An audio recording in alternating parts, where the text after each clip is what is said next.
Hello friends, welcome to channel eat the finest. இந்த channel எங்கள் அம்மா பண்ணுற ரெசிபிஸ் தான் நான் ஷேர் பண்ணிக்கிட்டு இருக்கேன்.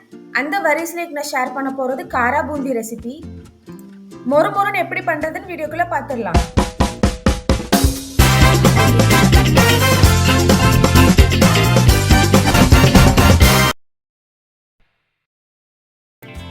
ஒரு மிக்சிங் பவுலில் கடலை மாவு 1 கப், அரிசி மாவு 2 டேபிள் ஸ்பூன், வத்தல் பொடி 1 டீஸ்பூன், உப்பு 1/2 டீஸ்பூன், மஞ்சள் பொடி 1/4 டீஸ்பூன், பெருங்காய பொடி 1/4 டீஸ்பூன், பேக்கிங் சோடா 2 சிட்டிகை சேர்த்துக்கோங்க. இது எல்லாத்தையுமே நல்லா கலந்துக்கோங்க.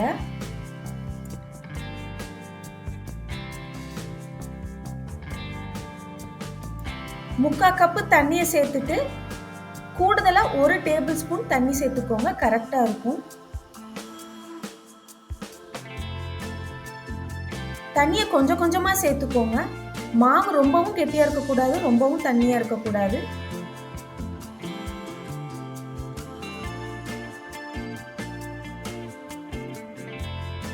இந்த மாதிரி தோசை மாவு பதத்துக்கு இருக்கணும்.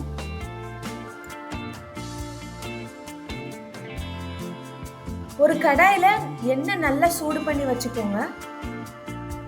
நல்லா சூடு ஏறினதுக்கு அப்புறமா 1 சொட்டு மாவு ஊத்தி பாருங்க. இந்த மாதிரி உப்பி வந்ததுக்கு அப்புறம் பூந்தி கரண்டில மாவு ஊத்திக்கோங்க. கரண்டியை வச்சு மெதுவா தேய்ச்சி விடுங்க.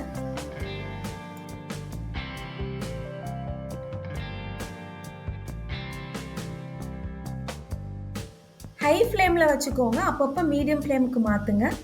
இப்போ பார்த்தீங்கன்னா முத்து முத்தாக அழகாக வருது. இந்த மாதிரி முத்து முத்தாக வர்றதுக்கு நம்ம மாவில் எவ்வளோ தண்ணி அளவு சேர்க்குறோம் அந்த அளவு பொறுத்து தாங்க இருக்குது. பூந்தி கரண்டி இல்லைனாலும் பரவாயில்ல, நம்ம வீட்டில் ஓட்டக்கரண்டி இருக்கும்ல, அதை வச்சு தேய்ச்சிக்கோங்க. நல்ல பொன்னிறமாக வெளியில் எடுத்தீங்கன்னா மொறுன்னு இருக்கும்.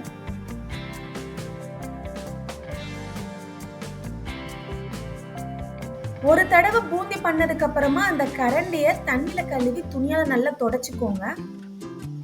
ஏன் இப்படி பண்றோம்னா அப்பதான் ஒவ்வொரு தடவையும் நம்ம மாவு ஊத்தும் போது முத்து முத்தா வரும். கரண்டில ஈரமா இருந்துச்சுன்னா மறுபடியும் நம்ம மாவு ஊத்தும் போது எண்ணெயில தெறிக்கும்.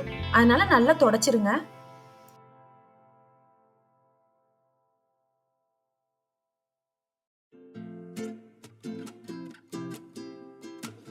மாவை கரண்டில தேய்ச்ச பிறகு கையால இப்படி தட்டி விடுங்க.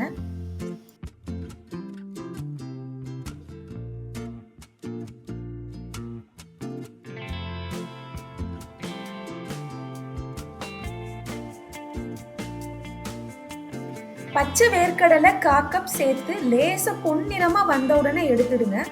ரொம்ப நேரமா பொரிக்க வேண்டாம், ஏன்னா கருகிடும்.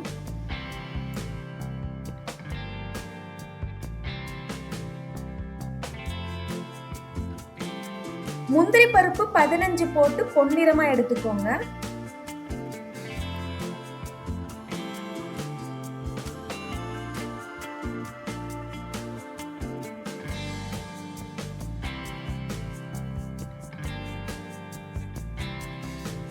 வெள்ளைப்பூடு 6 லேசா இடிச்சுக்கோங்க, அதையும் எண்ணெயில பொரிச்சுக்கோங்க. வெள்ளைப்பூடு தாங்க காரா பூந்திக்கு நல்ல சுவையை தரும். இந்த காரா பூந்தி வெறும் ஸ்நாக் மட்டும் இல்லைங்க, தயிர் வடை மேலே தூவி பரிமாறலாம், பூந்தி தயிர் பச்சடி பண்ணலாம், பூந்தி சாட் கூட நம்ம பண்ணலாம்.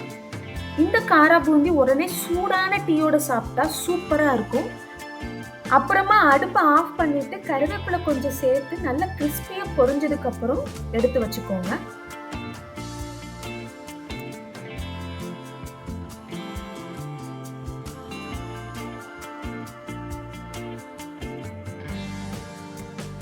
எல்லாமே கலந்து வச்சாச்சு. கடைசியா வத்தப்பொடி 1/2 டீஸ்பூன், உப்பு 1/4 டீஸ்பூன் சேர்த்து நல்லா கலக்கி காற்று புகாத டப்பால போட்டு வச்சுக்கோங்க.